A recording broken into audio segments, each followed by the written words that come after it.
এই ভিডিঅ'ত আমি আলোচনা কৰিম হোমী জাহাংগীৰ ভাৱাৰ প্ৰশ্ন উত্তৰখিনি। এতিয়া প্ৰথম প্ৰশ্নটোত আমাক দিছে যে টোপনি পাতল ল'ৰাজনৰ নাম কি আছিল? উত্তৰটো হৈছে টোপনি পাতল ল'ৰাজনৰ নাম আছিল হোমী জাহাংগীৰ ভাৱা। তাৰপিছত আমাক খ নম্বৰটোত দিছে ল'ৰাজনৰ টোপনি পাতল হোৱাৰ কাৰণ কি আছিল? উত্তৰটো হৈছে ল'ৰাজনৰ টোপনি পাতল হোৱাৰ কাৰণ আছিল ল'ৰাজন অতিশয় তীক্ষ্ণ বুদ্ধিৰ আছিল। গ নম্বৰটোত আমাক দিছে চিকিৎসকক দেখুৱাই অনাৰ পিছত মাক দেউতাকে ল'ৰাজনৰ বাবে কেনে ব্যৱস্থা ল'লে? উত্তৰটো হৈছে চিকিৎসকক দেখুৱাই অনাৰ পিছত মাক দেউতাকে ল'ৰাজনক বিজ্ঞানৰ প্ৰতি আকৰ্ষিত কৰিবলৈ চেষ্টা কৰিলে। তাৰপিছত আমাক ঘ নম্বৰটোত দিছে হোমী জাহাংগীৰ ভাৱাৰ কি কি বিষয়ত ৰুচি আছিল? উত্তৰটো হৈছে হোমী জাহাংগীৰ ভাৱা ভৌতিক শাস্ত্ৰ আৰু গণিত শাস্ত্ৰৰ লগতে সংগীত আৰু চিত্ৰকলা বিষয়ত ৰুচি আছিল। ঙ নম্বৰটো হৈছে তেখেতে লণ্ডনলৈ কিয় গৈছিল? উত্তৰটো হৈছে তেখেতে লণ্ডনলৈ ইঞ্জিনিয়াৰিং পঢ়িবলৈ গৈছিল। এতিয়া তোমালোকে যদি ছাবস্ক্ৰাইব কৰা নাই কৰি দিবা। এতিয়া প্ৰথম চাওটো দিছে দুৰাবজী টাটা ট্ৰাষ্টৰ সহায়ত তেখেতে কি অনুষ্ঠান প্ৰতিষ্ঠা কৰে? উত্তৰটো হৈছে তেখেতে Tata institute of fundamental research প্ৰতিষ্ঠা কৰে। দ্বিতীয় চাওটো আমাক দিছে স্বাধীনতাৰ পাছত তেখেত কি আয়োগৰ মুৰব্বী হিচাপে নিযুক্তি হৈছিল? উত্তৰটো হৈছে স্বাধীন ভাৰতৰ পাছত তেখেতে পৰমাণু শক্তি আয়োগৰ মুৰব্বী হৈছিল। তাৰপিছত আমাক বগীয়া জটোত দিছে যে তেখেতৰ প্ৰতি শ্ৰদ্ধা জনাই কি অনুষ্ঠান প্ৰতিষ্ঠা কৰা হৈছিল? উত্তৰটো হৈছে তেখেতৰ প্ৰতি শ্ৰদ্ধা জনাই ভাবা পাৰমাণৱিক গৱেষণা কেন্দ্ৰ প্ৰতিষ্ঠা কৰা হয়। ২ নম্বৰটোত আমাক দিছে যে লাহে লাহে কিতাপবোৰ ল'ৰাজনৰ সংগী হৈ পৰিল। ইয়াত ল'ৰাজন বুলি কাৰ কথা কোৱা হৈছিল? কিতাপবোৰ কেনেদৰে তেওঁৰ সংগী হৈ পৰিল বুজাই লিখা। এতিয়া আমি ইয়াত উত্তৰটো লিখিম যে ল'ৰাজন বুলি হোমী জাহাংগীৰ ভাৱাৰ কথা কোৱা হৈছিল। ইয়াত আমি ছেকেণ্ড পাৰ্টটো আনচাৰ এনেধৰণত লিখিম যে যেতিয়া টোপনি পাতল ল'ৰাজনক মাক দেউতাকে চিকিৎসকৰ ওচৰলৈ লৈ গৈছিল তেতিয়া চিকিৎসকে তেওঁৰ মস্তিষ্কত অনবৰতে চিন্তাশক্তিৰ প্ৰবাহ বৈ থকাৰ কথা কৈছিল। এই কথা শুনি ল'ৰাজনৰ মাক দেউতাকে তেওঁক বিজ্ঞানৰ প্ৰতি আকৰ্ষিত কৰিবলৈ সিদ্ধান্ত ল'লে আৰু এই অনুসৰি ঘৰতে বিজ্ঞানৰ কিতাপ পত্ৰবোৰৰ দ্বাৰা এটা গ্ৰন্থাগাৰ সদৃশ সাজি দিলে।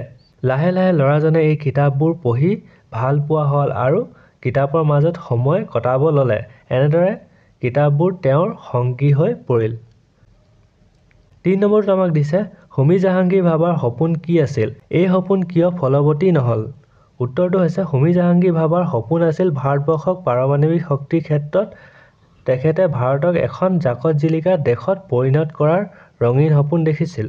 তাৰ বাবে তেওঁ পৰিকল্পনাও কৰিছিল। তেখেতৰ সপোন বাস্তৱত পৰিণত হোৱাৰ আগতে এক বিমান দুৰ্ঘটনাত তেখেতৰ মৃত্যু হৈছিল। ৪ নম্বৰটোত আমাক দিছে হোমী জাহাংগীৰ ভাৱাই ভাৰতবৰ্ষক ভাল পাইছিল। এই কথাষাৰ পাঠটোত কেনেদৰে প্ৰতিফলিত হৈছে? উত্তৰটো আমি লিখিম হোমী জাহাংগীৰ ভাৱাই নিজ দেশক ভাৰতবৰ্ষক ভাল পাইছিল। সেই কাৰণেই তেখেতে বিদেশত থাকি সুখেৰে দিন কটাব পাৰিলেহেঁতেন যদিও বিদেশত নাথাকি দেশৰ প্ৰতি থকা ভালপোৱা তথা কৰ্তব্য আৰু দায়বদ্ধতাৰ বাবেই তেখেতে ১৯৪০ চনত ভাৰতলৈ ঘূৰি আহে। তেখেতে দুৰাবজী টাটা ট্ৰাষ্টৰ সহায়ত ভাৰতত এটা ইনষ্টিটিউট অৱ ফাণ্ডামেণ্টেল ৰিচাৰ্চ প্ৰতিষ্ঠা কৰে। আনকি তেখেতে পাৰমাণৱিক শক্তিৰ ক্ষেত্ৰত ভাৰতক এখন জাকত জিলিকা দেশ হিচাপে পৰিণত কৰাৰ ৰঙীন সপোন দেখিছিল। তাৰ বাবে তেওঁ পৰিকল্পনাও কৰিছিল। কিন্তু এটা বিমান দুৰ্ঘটনাত হঠাতে তেখেতৰ মৃত্যু হোৱাত সেই সপোন বাস্তৱত পৰিণত কৰিব নোৱাৰিলে। ৫ নম্বৰটো আমাক দিছে হোমী জাহাংগীৰ ভাৱা পাঠটিত থকা বিভক্তি যুক্ত শব্দবোৰ বাছি উলিয়াই লিখা। এতিয়া বিভক্তি মানে হৈছে ৭টা বিভক্তি আছে যেনেকে প্ৰথমা অ ইয়ে দ্বিতীয়া ক তৃতীয়া ৰেদি দ্বাৰা সেনেকে মানে পিছফালৰ আখৰটো চালে গম পাবা। যেনেকে ইয়াৰ ৰ লাগি আছে এইটো হৈছে ৬ নম্বৰ বিভক্তি। যোনকেইটা বিভক্তি লাগি আছে সেইকেইটা আমাক ইয়াত লিখিব লাগে।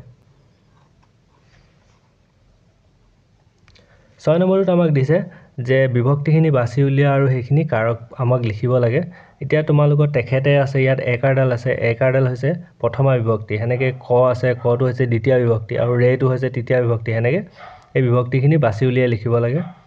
তাৰপিছত আমাক ৭ নম্বৰখিনিত দিছে যে আস্থানি শব্দ কেইটামান দি দিছে আৰু আমি ইয়াত কোনটো বিভক্তি ব্যৱহাৰ কৰিছোঁ সেইটো লিখিব লাগে।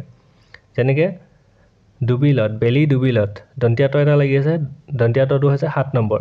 তাৰপিছত কিতাপ আছে প মানে অ আছে। প্ৰথমা বিভক্তিত অ ইউজ হয়। তাৰপিছত দুখীয়াৰ ৰ আছে ৬ নম্বৰ। তাৰপিছত ৰ আছে আকৌ ৬ নম্বৰ। তাৰপিছত লৈ আছে ৪ নম্বৰ বিভক্তি আৰু আকৌ ইয়াত ৰে আছে ৩ নম্বৰ বিভক্তি।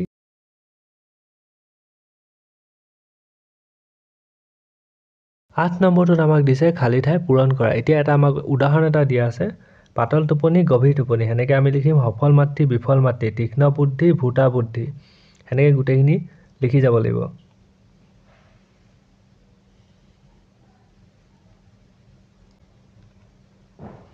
তাৰপিছত আমাক 9 নম্বৰখিনি দিছে বাক্য ৰচনা কৰা প্ৰথমটো দিছে অৱদান আমি লিখিম বিজ্ঞান জগতত হোমী জাহাংগীৰ ভাৱাৰ অৱদান চিৰস্মৰণীয় হৈ ৰ'ব তাৰপিছত ধাউতি হোমী জাহাংগীৰ ভাৱা চিত্ৰাংকনৰ বিষয়টোত বৰ ধাউতি আছিল তাৰপিছত জাকত জিলিকা পাৰমাণৱিক শক্তিত ভাৰতক জাকত জিলিকা কৰিবলৈ হোমী জাহাংগীৰ ভাৱাই সপোন দেখিছিল আমি আশ্বাসটো লিখিম মানুহজনে দুখীয়া ছাত্ৰজনক সহায় কৰাৰ আশ্বাস দিলে তাৰপিছত গৱেষণাৰ জৰিয়তে কোনো বস্তুৰ তথ্য পোৱা যায় তাৰপিছত সিদ্ধান্ত মই কাইলৈ ঘৰলৈ যাবলৈ সিদ্ধান্ত লৈছোঁ তাৰপিছত আমাক 10 নম্বৰখিনি দিছে যুক্তাক্ষৰ বহাব লাগে যোনখিনি খালী ঠাই দিয়া আছিলে যেনেকৈ ক আৰু ক দিয়া আছিলে আমি মনীয়া নয়তান্ত লগাই দিলোঁ কণ্টক হৈ গ'ল এনেকৈ উপলব্ধি হৈ গ'ল নিশ্চয় হৈ গ'ল এইকেইটা গোটেইকেইটাত যুক্তাক্ষৰ ভৰাব লাগিব